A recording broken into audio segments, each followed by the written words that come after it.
What is up, guys? Tommy from SoFlo Jeeping here. So the video that has gotten the most attention to this channel and has also angered the most people has been how to run 37s on a Dana 44.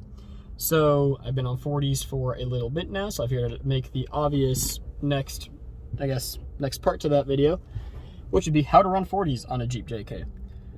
So let me preface this by saying I'm not an axle expert.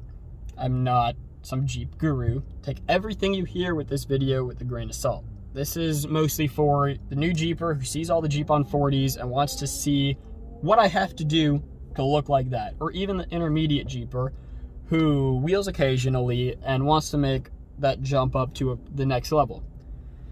If you are an axle expert, this is not the video for you. If you are an axle expert, you already know exactly what you need to run 40s, and you've already made up your mind, and there's nothing I will do to change your mind. Now we can go off the video. So I'm going to split this up into sort of 4 different categories in ascending level of correctness. That's a word. So I'm going to start with the guy that doesn't care about wheeling. He just wants the look. He just wants the look of the big 40. Might even want to put like 22s part of those 40s, or even just like even a normal 17-40 combo. But he just wants the look. That's all he cares about. He doesn't care about the capability. He doesn't care about wheeling his Jeep. He or she. They just want the look of 40s. So if you're gonna do that, I guess you could get away with running 40s on your stock axles, but you need to do a couple things first. First, you're going to want to re-gear, because if you're on stock axles, by stock I mean Dana 30, Dana 44, if you're on stock axles, chances are you have 321 gearing, 373 at best, and you're not going to have a good time turning those tires. I have run 410s, I've run 513s, and I've run 538s on 40s. 513s and 538s still feel underpowered for such a heavy tire. If you have stock gearing, you're going to hate life. Don't do it. Re-gear it before running 40s. Don't put the 40s on and then be like, oh, maybe I want to re-gear later. Re-gear it, then put on the 40s.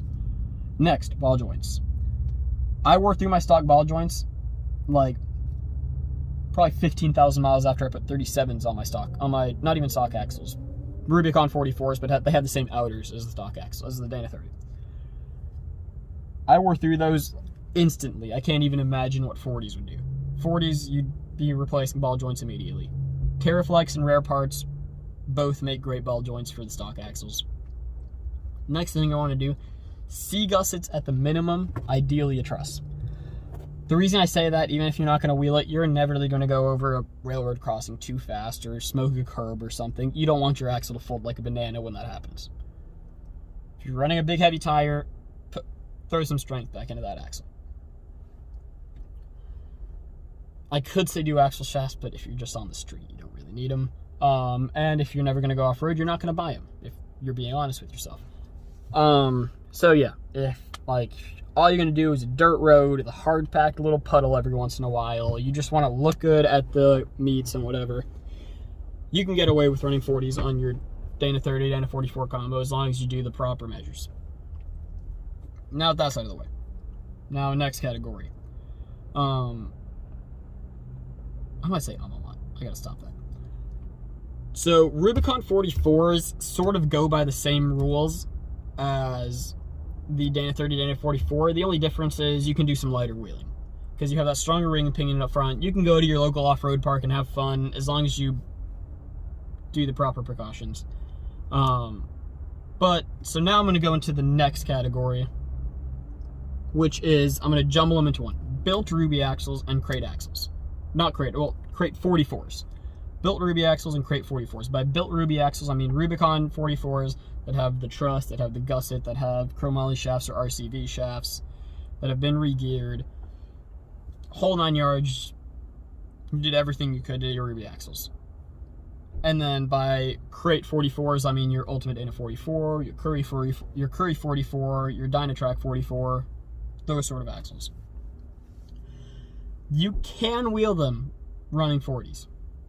You just don't get too crazy. You can do mild rock crawling with that setup on 40s. But once you get into like really stuff where you really need to bounce your vehicle, where you're really in tight areas, where you're really binding stuff up, you're going to break things. So you have pretty much a weak point there. That's your rear axle flange. So they're super easy to bend. And the second you get any sort of a bounce, that tire will bend that axle flange. And what that means is your tire's going to be doing one of these going down the road. It's not the end of the world. Really, the worst that's going to happen is uneven tire wear and a little bit of a brake trip, because it'll be touching your pad every time it does that. The real downside to that semi-float axle design is if you break one of those axle shafts, which is likely if you really get into aggressive wheeling with 40s, if you break that axle shaft, your wheel and tire's going right off the side of the Jeep and rolling off somewhere. Same thing for the front. Rudy axles, Crate 44s, if you break an axle shaft or something, you don't have a locking hub that you can just unlock. You have to pull the axle shaft, you gotta pull all that stuff out so your wheel and tire is no longer turning stuff to cause more damage. So, built Rubicon 44s, Crate 44s, you can run 40s on them, just be mindful of what you're doing. Just be smart about it. That's really the best thing I can tell you. Be smart about it. Use your common sense. If you see a buggy going up some, don't follow him. Now, the next sort of category would be a set of semi-float 60s. So a lot of axle companies will do a 60 ring and pinion with standard like Crate 44 type outers. I know Fusion has a 60-44 combo. Plenty of axle companies offer semi-float 60s for the rear. So the nice thing about that is you have your Dana 60 ring and pinion. So your ring and pinion is going to be a lot beefier. You can usually pair that with like a 35 spline. And so there you'll be covered. But everywhere else, you still have the same exact problems as a Crate 44. You still have a semi-float axle design. You're still going to bend axle flanges. And I have seen people twist tubes and whatnot. So with semi-float 60s, at least from what I've seen, you can run 40s and wheel it decently hard. It's just not ideal. You'll still damage the axles, it just won't be catastrophic damage. It won't be anything, hopefully, like as long as you don't go full crazy, you'll still be able to drive home. Now, the big issue with that I see in my own eyes is once you get into 60 front and rear, but not full float axles, at that point you're spending so close to the same amount of money you'd spend to do a 1-ton swap. And you're spending more money than you would to do a junkyard axle swap. So I honestly don't see the appeal. Unless you really, really, really want to keep your 5x5 wheels, you're better off for the money just making the jump to 1 tons, and then you can run even bigger in the 40s if you want. Now, for what is in my opinion, the proper way to run 40s on a Jeep JK is to do 1 tons. Some of you might be asking, what are 1 tons? 1 tons are essentially, the name came from, it's axles that you would find under a heavy duty truck. So, like sized axles you find under an F-250, Silverado 3500, that sort of stuff. There's 2 different ways you can go about putting 1 tons on your Jeep. You can do the junkyard axle route, or you can do the crate axle route. The junkyard axle route is going to be essentially, you go to a junkyard, you pull the axles out of some trucks. For the JK, usually a F-250 front, Silverado 2500 gas or rear is the way you want to go. More detail on that, look up my how to do a 1-ton swap video. And you're going to pretty much make those axles work under the Jeep. You're going to weld brackets onto them, you're going to re-gear them, you're going to put lockers on them, you're going to pretty much do a full axle build from scratch. The only thing you're going to use out of the truck is pretty much the axle housing and maybe shafts. The upside of that is you save a lot of money over doing a crate axle swap. The downside of that is it's a lot of time. I think I spent 3 months doing my 1-ton swap just after work to get into my backyard. You can do it in less, that's just with what I had going on. I spent 3 months doing my 1-ton swap. And being that I sold my Ruby axles to fund the 1-tons, I didn't drive the Jeep for 3 months. My recommendation would be do it little by little, buy the housing, then buy the truss, then over a year or two start piecing it together, and then slowly build your axle. If you're going to do the junkyard route isn't for everyone. It's not easy, stuff's going to fail, you have a lot of wear items that already have 100,000 miles on them before you even start. You don't want to deal with that headache. Let's say you just want something to come in a box with a warranty, ready to go. That's where the crate axle comes in. Fusion, Dynatrac, Curry, Dana themselves, they all make great crate 1-ton axles. If you had the little bit extra to spend and you're not really one that really cares about learning the ins and outs of how everything works, and you don't get that huge satisfaction from doing everything yourself, the crate axles are a very great option. They save you a ton of time. All you need to do is just wheels and drive shafts essentially, and you just bolt those suckers in. Usually get that swap done in a weekend.